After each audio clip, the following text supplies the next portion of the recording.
Piping systems are logical entities that facilitate calculations for flow and sizing of piping. Piping systems can be created in two ways.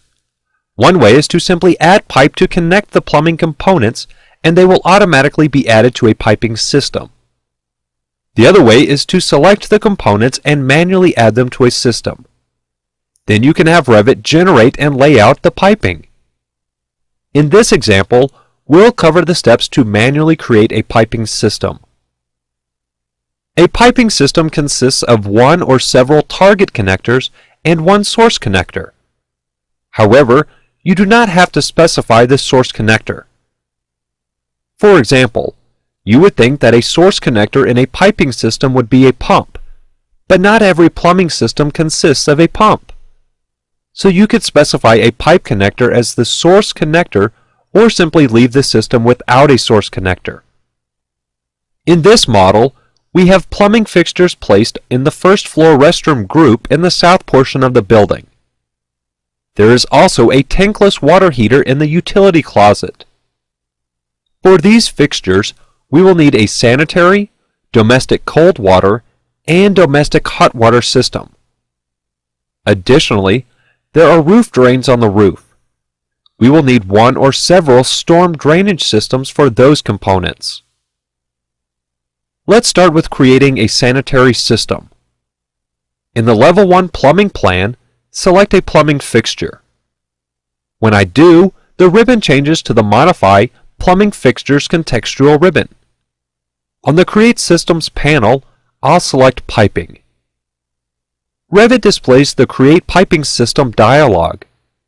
Here, you can select the system type and give the system a name.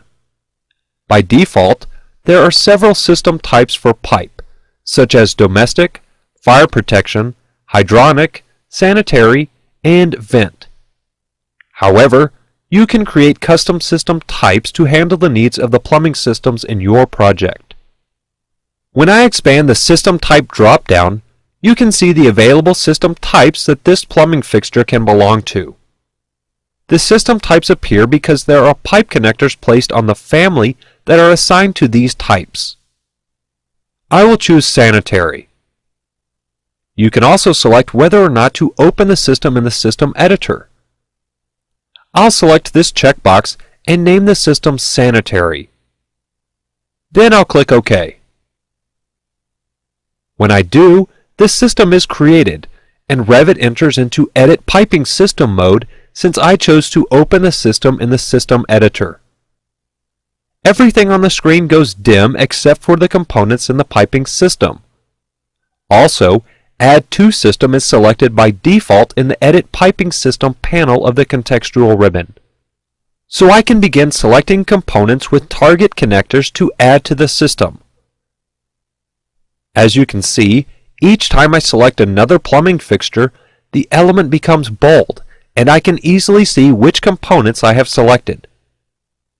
If I select a component by mistake, I can select Remove from System in the contextual ribbon, and then select a component to remove.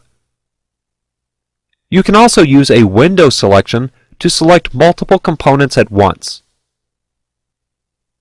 Once all the target components have been selected, I can select the source component by clicking Select Equipment in the Edit Piping System panel of the contextual ribbon.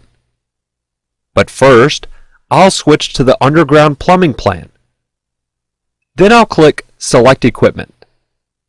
With this tool active, I'll select the sanitary pipe connector on the west side of the building. Then with all the components selected, I'll click Finish Editing System. I'll move back to the Level 1 plumbing plan. Now when I select one of the plumbing fixtures that belong to the piping system, two contextual ribbons display. Looking in the Properties palette, you can see the system name under the Mechanical section.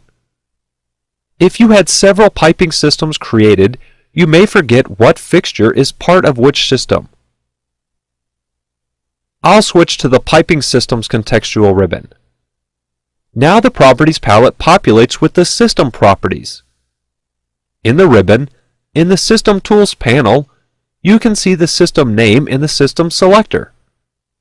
Also, if you want to edit the system, you can select Edit System to return to Edit Piping System mode.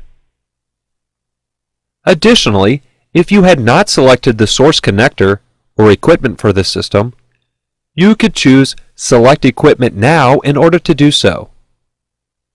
And if you wanted to disconnect the equipment from the system, you could choose Disconnect Equipment. I'll select Edit Type in the Properties palette. Revit displays the Type Properties dialog for the piping system. As you can see, the type is currently set to Sanitary. If you want to create additional types, you could select Duplicate.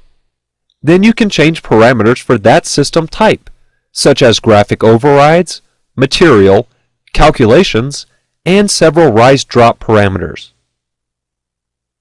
I'll click Cancel to close the dialog.